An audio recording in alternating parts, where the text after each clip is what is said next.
नमस्कार। चलिए आज हम करते हैं कक्षा 9 का पार्ट 2 लहासा की ओर के वेरी शॉर्ट क्वेश्चन, जिसे कहा जाता है अति लघु उत्तरात्मक प्रश्न।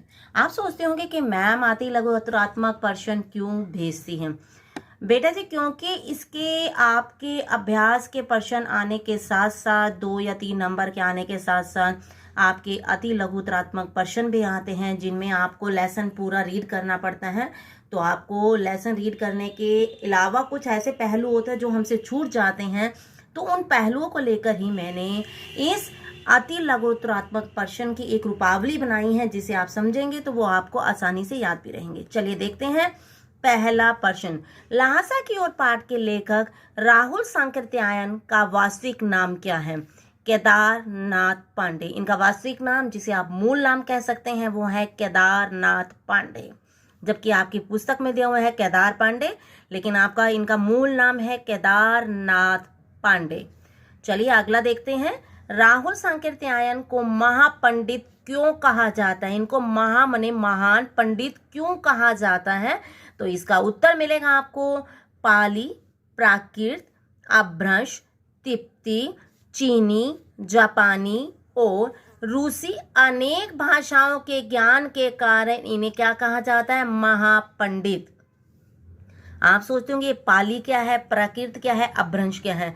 हमारी हिंदी भाषा को बनने के लिए अनेक सोपानों से गुजरना पड़ा था। ठीक है, उन सोपानों में से कुछ सोपान है पाली, प्राकृत। ठीक है, पहले है आपको पाली, प्राकृत, अपभ्रंश, तिब्बती, यानी ये 3 सोपान मेन है। और अनेक भाषाओं का ज्ञान, कौन कौन सी भाषाओं का ज्ञान हुआ था इन्हें? तिब्बती, चीनी, जापानी और रूसी।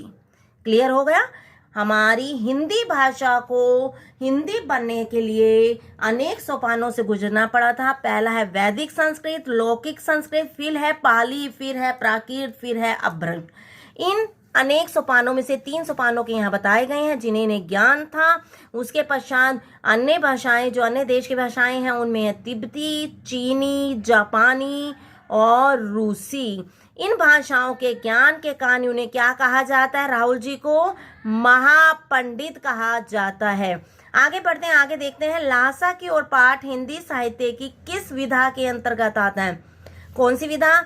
यात्रा वृत्तांत। मैंने आपको अनेक विधाएं बताई हैं, जैसे रेखा चित्र होता है, संस्मरण होता है, और ये है यात्रा वृत्त के अंतर्गत, जिसे हम यात्रा वृत्तांत भी कहते हैं। यात्रा वृत्तांत के अंतर्गत लेखक अनेक जगह की यात्रा करते हैं और वृत्तांत मीन्स उसका वर्णन करते हैं, इसीलिए इसे क्या कहा गया है? यात्रा वृत्तांत। आगे देखते हैं। लेखक ने अपना नाम परिवर्तन कब किया था? लेखक ने अपना नाम कब परिवर्तित किया था? बौद्ध धर्म ग्रहण करने पर। जब बौद्ध धर्म ग्रहण किया था उसके पश्चात इनका नाम परिवर्तित हुआ था, बदला था। परिवर्तन मीन्स बदल गया था। राहुल सांकृत्यायन जी ने बौद्ध धर्म कब ग्रहण किया था? सन 1930 में। पहले तिब्बत जाने के लिए कौन सा रास्ता प्रयोग में लाया जाता था? नेपाल का रास्ता। आगे देखते हैं। लेखक के साथ दूसरा व्यक्ति कौन था? लेखक के जो यात्रा कर रहा था वो कौन था? आप सोचते हैं कि सुमति ने यात्रा की, लेकिन अगर आपका अन्य व्यक्ति पूछा जाए तो आप कहेंगे हाँ सुमति था या नहीं था। आप सोचेंगे हाँ यहाँ गए थे तब अकेला गया, तो दूसरा कहाँ से आ गया? तो आपको पता ही होगा, तो कौन है? सुमति। सुमति का वास्तविक नाम क्या है? ठीक है, अब हम देखते हैं। सुमति, सु मने अच्छी, मति मने बुद्धि। इनका वास्तविक नाम क्या था? ये तो लेखक ने नाम दिया था। ठीक है, लेखक ने इसे सुमति का नाम दिया था, लेकिन इसका वास्तविक नाम था लॉब्जर शेख। ठीक है, लॉब्जर शेख इनका वास्तविक नाम ये था। आगे देखते हैं। लेखक ने तिब्बत के किस स्थान की यात्रा को खतरनाक बताया? लेखक ने तिब्बत की यात्रा तो की थी, लेकिन कौन सा ऐसा स्थान है जो सबसे ज्यादा कहा जाए खतरनाक माना जाता? वो है डांडा नामक स्थान। कौन सा खतरनाक माना जाता है सबसे ज्यादा? डांडा नामक स्थान को सबसे ज्यादा खतरनाक माना जाता है। नमसे कौन था? अगला प्रश्न है, नमसे कौन था? तो इसका उत्तर है बौद्ध भिक्षु था। नमसे कौन था? बौद्ध भिक्षु। आप कहेंगे नमसे कहां पर आया? नमसे लास्ट में आया था जब हस्तलिखित पोथियां पढ़ने में वो बिजी हो गए थे और जागीरदार थे वहां, उसमें लास्ट में दिया गया है नमसे, जागीर की रखवाली करने वाला। उस बौद्ध भिक्षु का नाम था नमसे। तो वो कौन था? बौद्ध भिक्षु जो जमीनों की देखभाल करता था। ठीक है, लास्ट में आखिरी पेज पर आपका दिया गया है नमसे का वृत्तांत। तो आपका आ जाएगा नमसे कौन था, तो आप उत्तर देंगे बौद्ध भिक्षु। अगला प्रश्न है, तिब्बत की राजधानी का नाम क्या है? तिब्बत की राजधानी का नाम क्या है? ल्हासा। ठीक है, क्योंकि हमारे पाठ का नाम भी है ल्हासा की ओर। चलिए आगे देखते हैं, तिब्बती समाज की सबसे बड़ी विशेषता क्या है? अगर अनेक विशेषताएं हैं लेकिन सबसे बड़ी विशेषता क्या है? महिलाओं का पूरी तरह सुरक्षित होना। ठीक है, यहाँ की सबसे बड़ी विशेषता है महिलाओं का पूरी तरह सुरक्षित होना। आप पूछ सकते हैं कि और अन्य विशेषता क्या है? तो यहाँ पर आपकी अन्य विशेषता ये भी आ सकती है कि यहाँ पर यात्रियों को घर के अंदर अपनी चाय बनाने के लिए क्या किया जाता था? अंदर आने जाने दिया जाता था, यानी कि वो अपनी चाय स्वयं भी बना सकते थे। जब उन्हें लगता था कि उनका मक्खन ना रख लिया जाए तो वो खुद अंदर घर में प्रवेश करके स्वयं अपनी चाय बना सकते थे।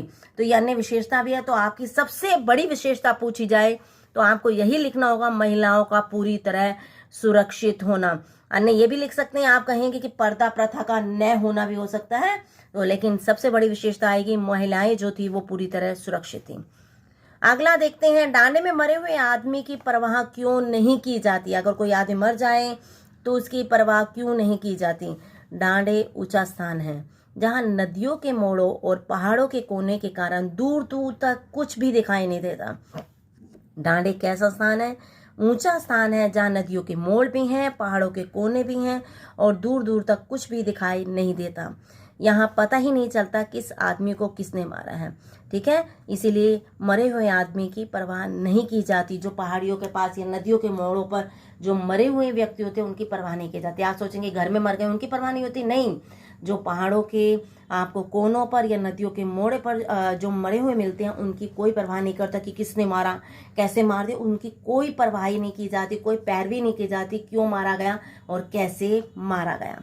चलिए अगला देखते हैं, कुची कुची का क्या अर्थ है? आपको बताया गया था जब भिक्षा क्या करने लगते थे, जब वो किसको देखते थे? किसी अनजान व्यक्ति को देखते थे, लेखक और सुमती, तो क्या करते थे? अपनी जीभ निकालकर कुची कुची करने लग जाते थे, टोपी उतार कर। कुची कुची का मतलब क्या है? दया दया।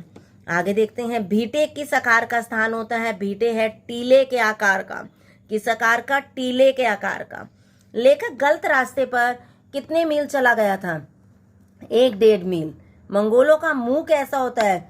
लाल, क्योंकि यहाँ पर आया था ना कि जब वो देर से पहुंचे तो सुमति क्या हो गया था, जिसे लेखक ने नाम दिया था सुमति का, वो नाराज हो गए थे और उनका मुंह लाल हो गया था। यहाँ से ये उठाया गया है प्रश्न, मंगोलों का मुंह कैसा होता है। आगे हमने आया था थुक्पा, एक खाद्य पदार्थ होता है। थुक्पा क्या है? तो आप उत्तर देंगे एक खाद्य पदार्थ। चलिए आगे बढ़ते हैं, लेखक ने सुमति को आदमी मिलने का बहाना बनाकर किस विहार की ओर चलने के लिए कहा? कहाँ पर मिलने के लिए, किस स्थान पर चलने के लिए कहा? शेखर विहार। अगला प्रश्न देखते हैं, सामान ढोने वाले को क्या कहा जाता है? भरिया। हम कहते हैं भारवाहक, भार को वहन करने वाला भारवाहक होता है, लेकिन वहां पर क्या कहा जाता था? सामान ढोने वाले को तिब्बती समाज में भरिया। ठीक है, क्लियर आपको? भरिया। आगे देखते हैं, किस भिक्षु से विदाई लेकर लेखक चल पड़ा? अंत में मैंने आपको बताया था कि ये भिक्षु आया था लास्ट में, जागीरदार प्रथा का जब वर्णन आया था, उसका नाम था नमसे। क्या नाम था? नमसे। क्योंकि कई बार प्रश्नों को मोड़ करके दिया जाता है, तो मैंने आपसे पहले पूछा था नमसे कौन था? बौद्ध भिक्षु। फिर मैंने पूछा आपसे किस भिक्षु से विदाई ली, तो आप उत्तर देंगे नमसे से विदाई ली थी उन्होंने, लेखक ने।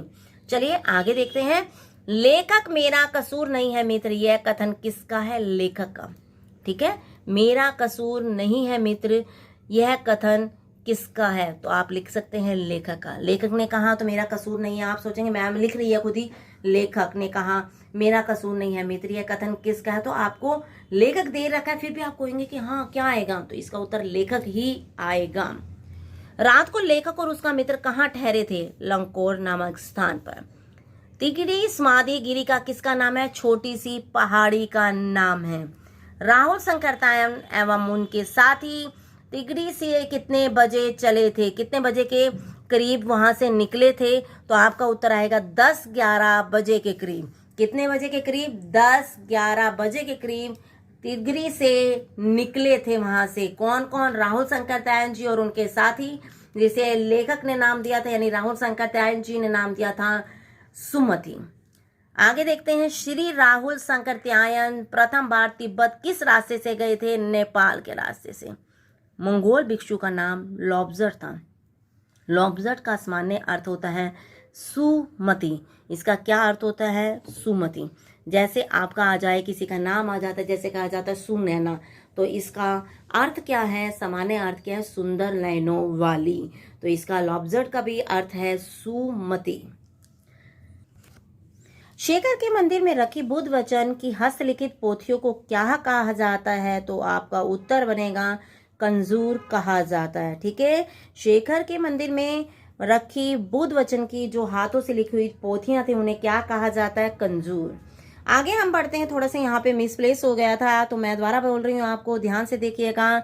ये है दोनी कव कस्तो कौन था। ठीक है, दोबारा राइट कर दिया गया तो थोड़ा सा आपको देखने में आसानी नहीं होगी, लेकिन देखिएगा जरा ध्यान से। तो दोनी कव कस्तो कौन था।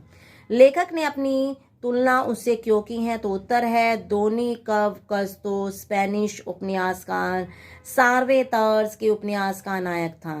कौन से उपन्यास का? सार्वेतर्स के उपन्यास का नायक था, जो हमेशा घोड़े पर चलता था। लेखक ने उससे अपनी तुलना की है। लेखक अपनी तुलना करने का कारण भी बता देते हैं, क्योंकि वह भी अपनी यात्रा घोड़े पर करता था। कैसे करता था? घोड़े पर। जिस समय, अगला प्रश्न, जिस समय राहुल ने तिब्बत की यात्रा की थी उस समय किन लोगों को तिब्बत की यात्रा करने की अनुमति नहीं थी? ध्यान से सुनिएगा। जिस समय राहुल ने यानी राहुल शंकर त्यायन जी ने तिब्बत की यात्रा की थी उस समय किन लोगों को तिब्बत यात्रा की अनुमति नहीं थी? तो उत्तर होगा भारतीयों को। आप सोच रहे होंगे मैम ने बीच में राहुल क्यों ले दिया निकनेम? तो मैंने यहाँ पे राहुल शंकर त्यायन ना लेकर शॉर्ट फॉर्म राहुल ले लिया है। तो आपको पता होना चाहिए कि राहुल शंकर त्यायन जी का शॉर्ट फॉर्म राहुल। तो यहाँ पर तिब्बत यात्रा करने की किन्हें अनुमति नहीं थी? तो उत्तर आएगा हमारा भारतीयों को। लहासा की किसकी राजधानी है? पहले मैंने पूछा तिब्बत की राजधानी कौन सी है, तो आपने कहा था लहासा। अब मैंने पूछ लिया लहासा किसकी राजधानी है, तो आप तिब्बत की भी दे सकते हैं। ठीक है, मोड कर दिया गया है। चलिए आगे बढ़ते हैं अगले क्वेश्चन की ओर। तिब्बत में डांडे किस प्रकार के स्थान माना जाता है? खतरनाक। मैंने पूछा था सबसे खतरनाक जगह, तो हमने कहा डांडे। लेकिन अब मैंने पूछा किस प्रकार का डांडे किस प्रकार का स्थान है, तो उत्तर आ गया खतरनाक। जब लेखक और उसके मित्र चाय पीकर किले से निकले तो एक व्यक्ति ने उनसे राहगिरी मांगी। ठीक है, राहदारी मांगी। तो राहदारी होता है रास्ते का, आपको पेमेंट करनी पड़ेगी। ठीक है, किराया। तो लेखक ने उसे क्या दी थी? 2 चीटें दी थी। क्या दी थी? 2 चीटें दी थी।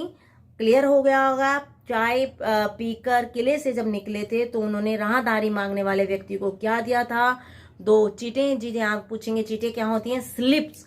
ये 2 स्लिप्स उसे दी थी ताकि उन्हें आगे की यात्रा आसानी से करने दी जा सके।